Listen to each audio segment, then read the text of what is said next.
Today we're going to talk about fin choices, predominantly for shortboards. I'm just wondering, is fin choice really that important to my surfing? So there are different ideas on this, but it's usually pretty universally agreed that fins make a huge difference when it comes to surfing. So it can account for up to 40% of your board's performance, which makes it pretty important that you're picking the right one.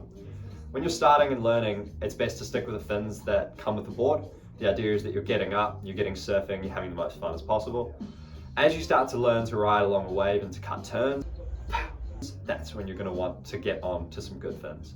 So that makes it super important that you're on the right fins for you and for your style of surfing. So it's important. I guess we can both agree that different fin setup is actually really important. Currently, I'm riding on a thruster setup.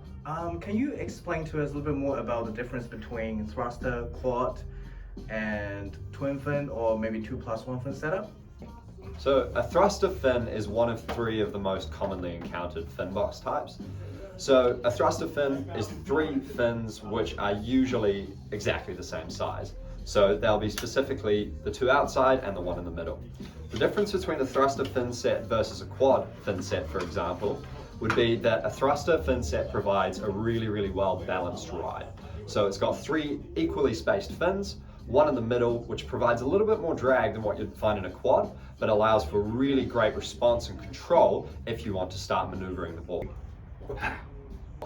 You'll find that this is a more commonly encountered fin box just because it's more moderate and balanced.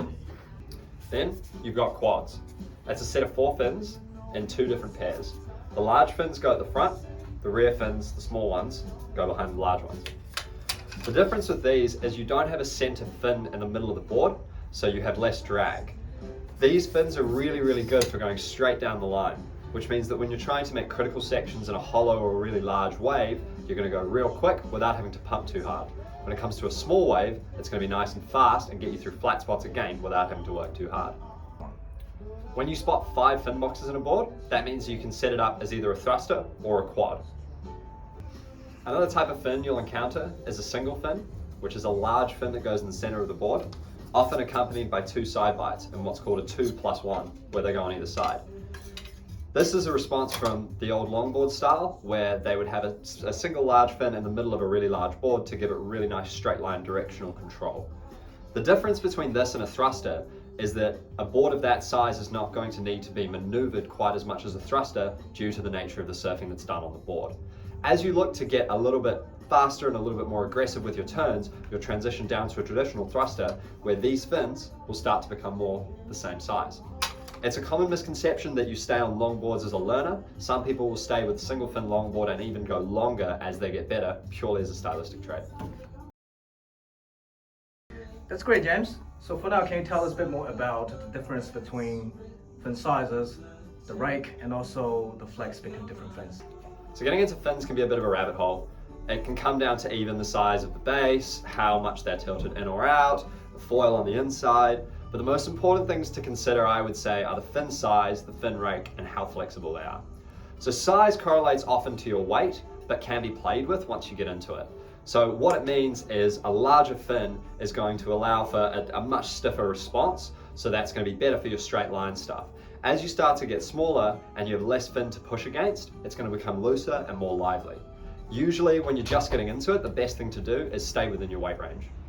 The next thing to consider is the importance of flex.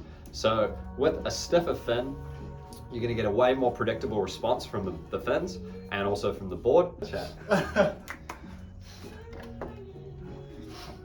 Cool. The third thing to consider is the rake of the fin. That effectively talks about how far back the fin is swept. If it's more upright, it's going to tend to pivot and react a little bit better. If it's a little bit more swept back, it's going to hold a drawn out and long turn a little bit better. So depending on your style of surfing, you're going to want to attribute the fin to your style. Thanks, James. So last question is, you know how there's different fin systems? Future, FCS2 and FCS1. The difference with the fins is that they don't fit each other. So what you have to do is decide on a fin that suits you and opt for the fin box that's going to work for that. So Futures and FCS have different templates based on shapers, athletes, or just general fin templates. So really it's important to just understand what you're after before you buy the board so the fin can match. That's all. Cool. Is that all? I'm done. So have we covered everything? I'm done.